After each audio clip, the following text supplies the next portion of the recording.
Hi, I'm Liberty from NME, and I'm here at Reading 2025 with Rou Reynolds from Enter Shikari. Howdy. What's it like to be here? It's way hotter than I thought it was going to be. It doesn't feel like 20 degrees. It's like muggy and Floridian kind of weather at It's the moment. quite deceptive because it's very grey out there. So I Yeah. feel like everyone's packed the wellies, and it doesn't need that today. Doesn't look like we're going to have any rain, no. No. So what's it like to be here, about to go on stage? I feel like the crowd at Reading. Oh, that's what you meant, what's it like? You didn't want to talk about the weather.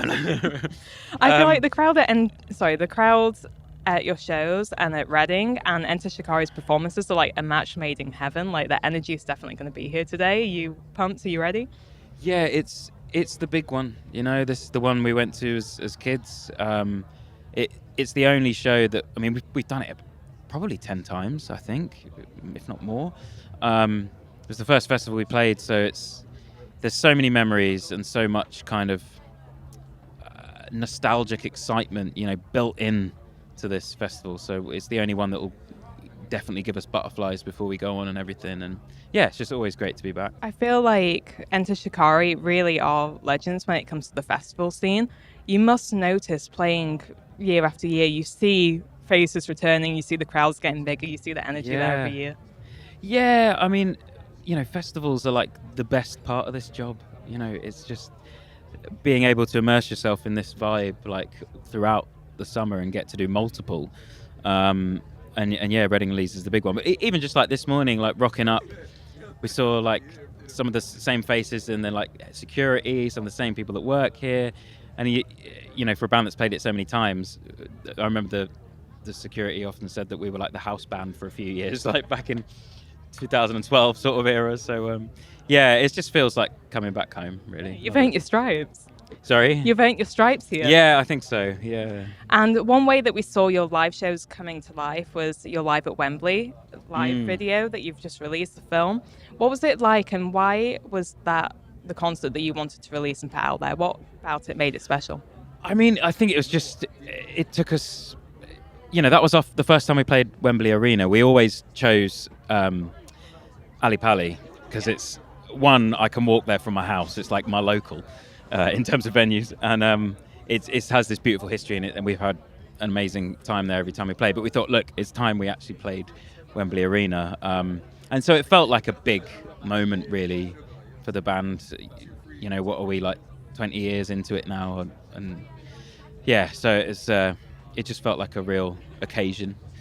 You threw everything but the kitchen sink there, like in Yeah. terms of the production as well. It was just next level. Yeah, it was the most probably theatrical we've been, and we've always been very much involved in the whole show, you know, every screw and, you know, everything to do with it. But I think this one, Rory completely took over the visuals, and so he made all of that, and we were like so involved in everything and really built this kind of overarching themed show. So it was great.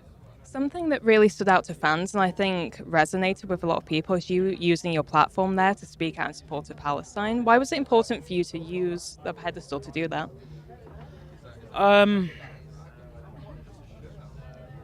To be honest, it's like a natural thing for us to do because, you know, we grew up in a really thriving like local hardcore punk scene, and like that's what you did, you know, and not even just like the local like small acts and scenes and stuff, but also, you know, I grew up like listening to Rage Against the Machine, so like when I was 15 I didn't know the intricacies of what Zach was talking about like exactly, but like the righteous kind of rage and indignation and everything, it was very, very alluring. I think it was just like I want to be involved in that, you know. I don't want to just see our band as mindless entertainment, and there's of course a space for that, and there's a space for escapism, and we try and provide elements of that as well. But like at the end of the day, yeah, we're given a mic and there's things happening that shouldn't be happening, and so it's just an obvious kind of natural thing for us.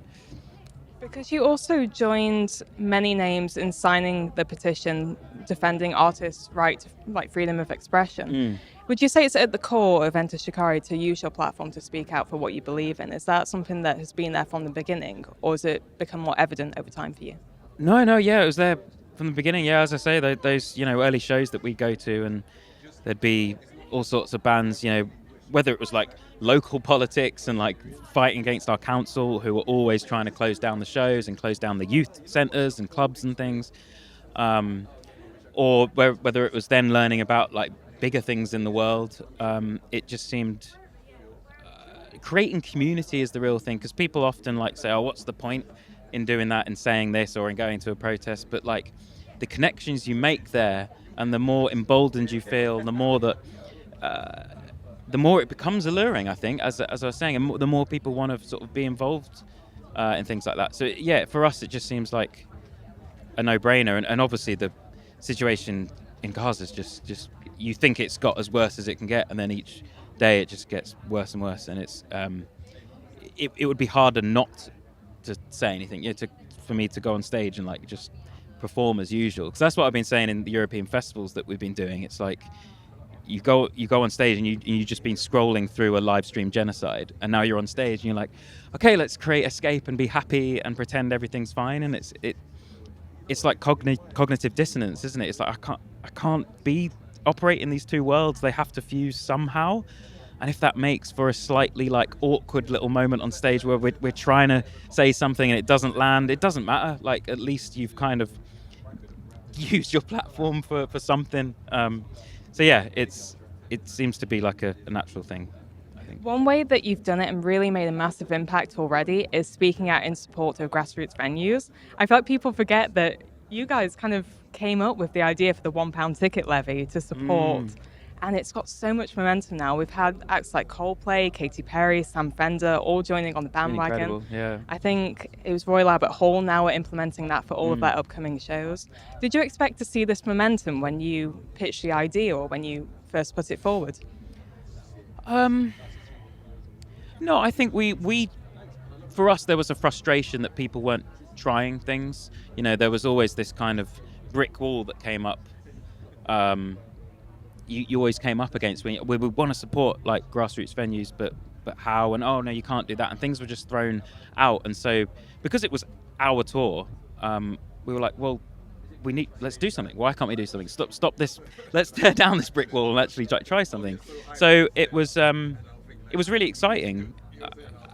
And then to see the kind of the momentum that it's gained since then has been awesome. And hopefully we keep it up, because there's still, they do it so much better in other countries. Funding of the broad arts. Here we sort of fund the higher arts like really quite well, and everything else just gets cast aside. And I think people often forget that art, its main purpose is creating human connections and creating community, and it doesn't matter where you sit in that hierarchy of like higher art or like street punk or whatever.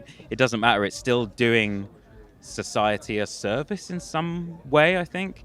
So yeah, the grassroots venues that's how we cut our teeth. It's where we still go back and try and do tours every now and then that visit these places, because yeah, we wouldn't be here without them, as with most acts.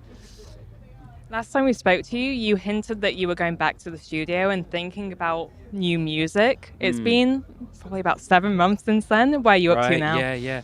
It's a very slow process, this one. There's all sorts of like life stuff happening, some exciting, some difficult, and so it's been a really slow process, and we're still working on it as well. We don't want to rush it.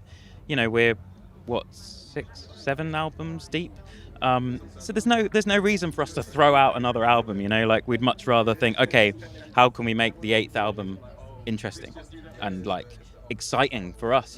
One of the things we never want to do is just replicate the same vibes or same musical alleys that we've gone down and ventured down and experimented with. So yeah, it feels like we've got some stuff brewing for sure, but we just want to make sure it's right. So yeah. Would you say that working on War of the Worlds has influenced it in a way? Yeah, whatever you do, you absorb and you're immersed in, and it kind of will probably have some influence. But I think, yeah, there's no way that couldn't. It was such a interesting, like, otherworldly experience. It feels like a dream. It's like, oh yeah, I did that. I was like a few months ago. I just like toured I was away for almost 2 months, and we were being a Victorian soldier in this crazy dream. So I think, and whether it's stagecraft or the musicality of Jeff Wayne, all that stuff will seep in. Whether it's a conscious decision or not, I'm sure it'll be there. If that's the case, I'm very excited to see the next round of live shows. I can imagine Nice. we can have things taken to the next level there. We haven't got anywhere near thinking about the next tour yet, but it'll be exciting. Okay, thank you so much for taking time. Thanks for having me. Cheers.